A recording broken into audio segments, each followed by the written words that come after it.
यही मुनि नारद से सुनना चाहते हैं, हम कथा सुनाते हैं। मुनि नारद वर्णन करते और इंद्रदेव है सुनते।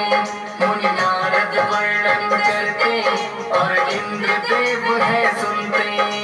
प्रिय भक्तजनों, आज हम आपको जन्माष्टमी व्रत की पावन कथा सुनाएंगे।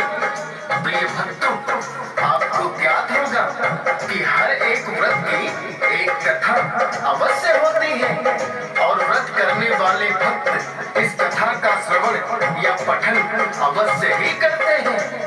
वेदों और पुराणों में बार बार वर्णन किया गया है कि किसी भी व्रत का संपूर्ण फल प्राप्ति के लिए व्रत कथा का सुनना अनिवार्य होता है। प्रिय भक्तों, श्री कृष्ण जन्माष्टमी व्रत की भी व्रत कथा है। ये व्रत कथा सर्वप्रथम देवराज इंद्र ने मुनि नारद के श्री मुख से सुनी थी। आज इसी कथा को हम दोहराने का प्रयास करेंगे। तो चलिए भक्तों, सुनते हैं श्री कृष्ण जन्माष्टमी व्रत की ये पावन कथा।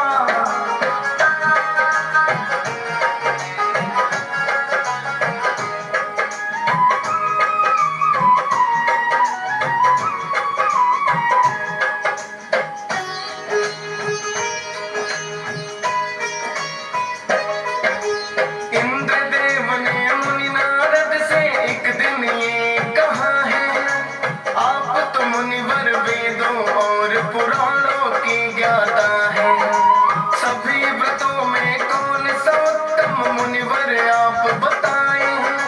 मुक्ति और लाभ दोनों ही जिससे मानो पाए। मुनि नारद ने जन्माष्टमी का उत्तम व्रत बतलाया, जिस व्रत के करने से ही एक मोक्ष जा सके पाया। मुनि नारद ने कथा सुनाई, सुनने मात्र से ये कथा मुक्ति जा सकती पाई। इस कथा को सुन लो भक्तों, हम दोहराते हैं, पावन कथा सुनाते हैं। इंद्रदेव यही मुनि नारद से सुनना चाहते हैं, हम कथा सुनाते हैं। मुनि नारद वर्णन करते और इंद्रदेव है सुनते। मुनि नारद वर्णन करते और इंद्रदेव है सुनते। प्रिय भक्तजनों, मुनि नारद ने इंद्रदेव से कहा कि त्रेता युग के अंत में और द्वापर युग के देवकी सुत गोविंदम वासुदेवं जगद्गुरुं देहि मे तनयं कृष्णं त्वां शरणं गतम्। ओम कृष्णाय वासुदेवाय हरिये परमात्मने प्रवक्त क्लेशनाशाय गोविंदाय नमो नमः।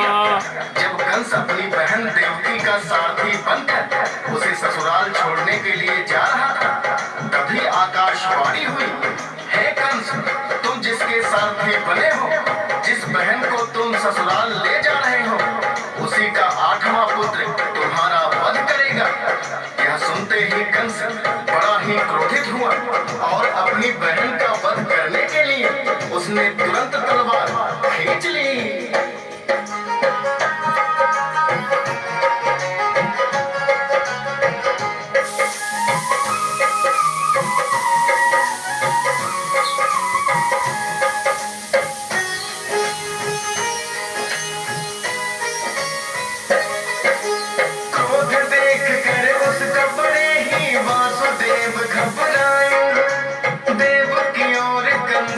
बीच में स्वयं चले आए, कहने लगे, हे कंस, करो ना ऐसा अत्याचार।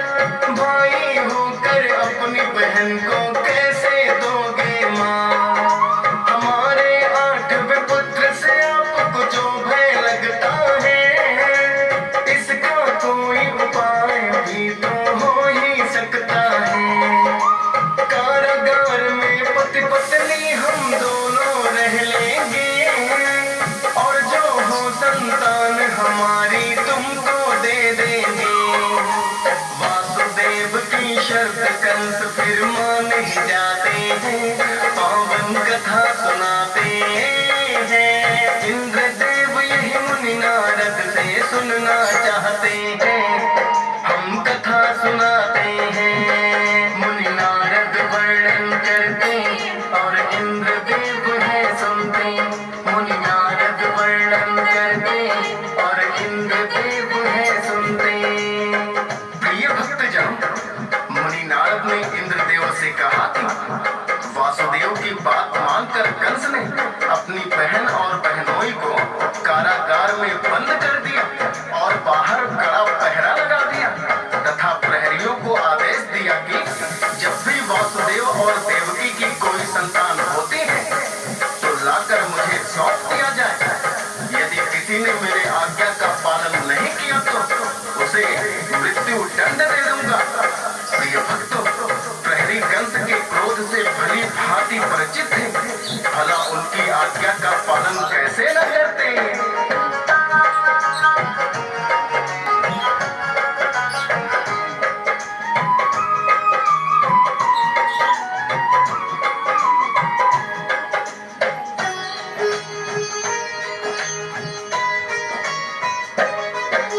वासुदेव देवकी बंदी बनकर रहने लगे हैं, पहरेदार भी उनके ऊपर कड़ी नजर रखते हैं। देवकी जो रहती थी कभी पल्प की छाँव में, मोटी मोटी पड़ी बेड़ियां हाथों पाँव में। वासुदेव देवकी का जब तो पहला पुत्र हुआ, पहरेदारों ने ला करके कंस को सौंप दिया।